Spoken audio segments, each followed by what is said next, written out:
Assalamualaikum warahmatullahi wabarakatuh.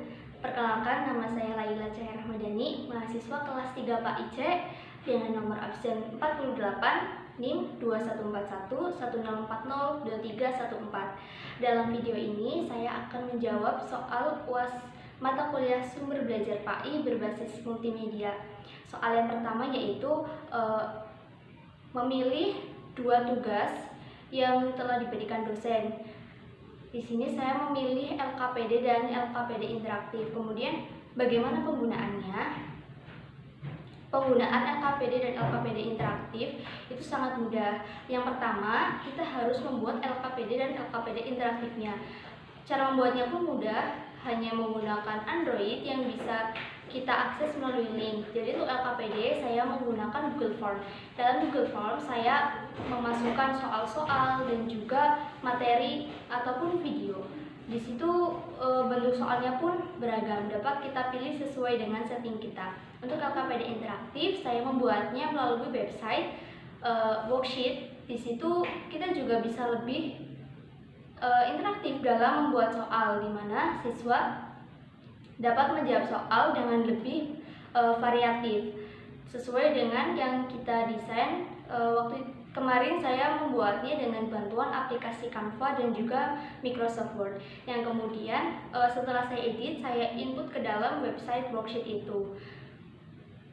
Alasannya kenapa saya memilih LKB dan LKPD interaktif ini, karena menurut saya ini adalah media yang sangat interaktif karena bisa diterapkan pada siswa ketika pembelajaran offline ataupun online. Jadi kita akan tetap bisa memantau bagaimana siswa memahami pembelajaran yang telah kita berikan.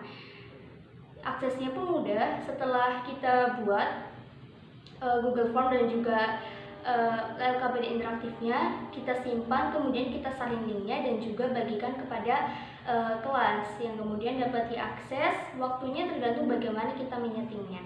Untuk masalah nilai, siswa dapat melihatnya dan juga guru pun bisa memantau perkembangan nilainya. Kemudian untuk soal yang kedua adalah membuat flowchart. Untuk flowchart sendiri, yang pertama itu saya di halaman pertama mulai, yang kemudian di halaman selanjutnya peserta didik akan diarahkan untuk mengisi identitas seperti nama, kemudian nomor absen ataupun jenjang kelasnya. Kemudian jika isi identitasnya itu benar, maka akan langsung diarahkan kepada halaman selanjutnya yang berisikan video dari pembelajaran yang dibawakan. Di situ peserta didik harus menonton video tersebut untuk memahami materi, karena setelah menonton video itu peserta didik akan diarahkan pada halaman yang berisikan soal-soal latihan. Soal-soal ini saya bagi dalam 3 halaman. Jadi ada halaman pertama itu ada beberapa soal, dilanjut dengan halaman kedua dan halaman ketiga. Setelah siswa menjawab soal pada 3 halaman ini, kemudian siswa akan dilanjutkan kepada halaman yang dimana di situ memuat hasil dari soal yang telah dikerjakan.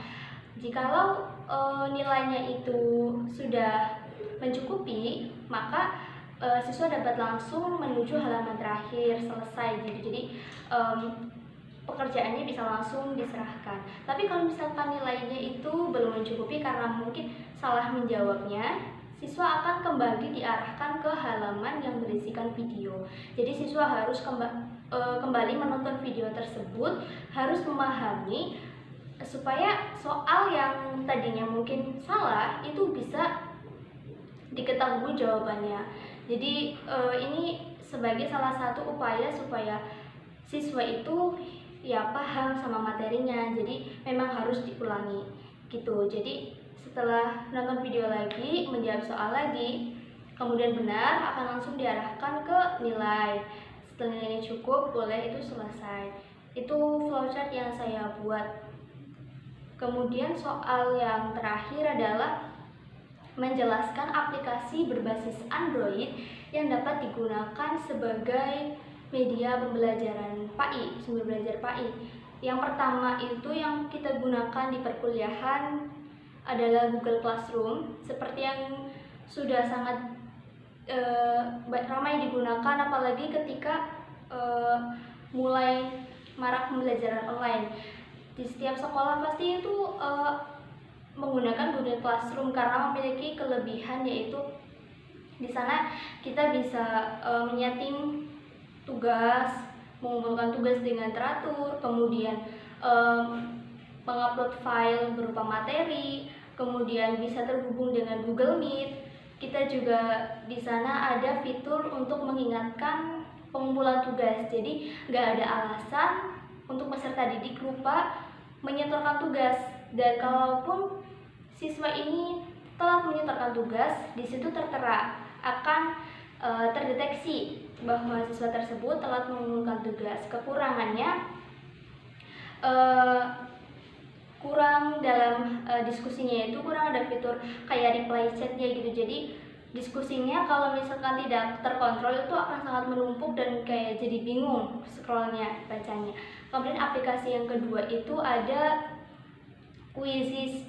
Nah, Quizzes ini seperti latihan soal. Untuk latihan soal untuk siswa itu bisa melalui aplikasi dan juga bisa melalui website. Nah, jadi kalau misalkan anak yang terkendala penyimpanannya penuh, tidak perlu menginstal aplikasinya, jadi bisa melalui website yang aksesnya itu melalui link yang kemudian kita disuruh mengisi username sama passwordnya. Jadi di situ kita bisa membawakan pelajaran dengan ceria, karena kayak jadi seperti lomba menjawab soal. Nah, karena ketika nanti selesai itu akan terpampang ranknya, jadi siapa yang paling cepat menjawab, siapa yang jawabnya paling banyak benarnya ataupun yang paling banyak salahnya, itu ada ranknya. Jadi siswa itu kayak semangat jadi mengerjakannya. Kemudian ada Kahoot juga hampir mirip sama Quizzes, bisa diakses melalui website. Jadi kurang lebih untuk kelebihannya sama, kekurangannya mungkin kalau misalkan tidak melalui aplikasi, melalui website itu rawan error, apalagi kalau susah sinyal, jaringannya sulit gitu ya. Jadi mungkin kalau mau menggunakan aplikasi ini harus dalam kondisi sinyal yang bagus. Kemudian ada Telegram. Saya memilih Telegram juga ini karena bisa untuk mengupload file yang ukurannya besar seperti video ataupun file-file yang berlembar-lembar. Terus juga bisa untuk setiap mata pelajaran. Jadi ketika kita chat kemudian ada reply, itu akan terkumpul jadi satu, jadi kita gampang mengeceknya. Untuk kekurangan Telegram sendiri, dalam menginstalnya ini harus memiliki ruang penyimpanan yang cukup banyak, sehingga mungkin agak membebani HP Android. Tetapi itu bisa juga diakses melalui website.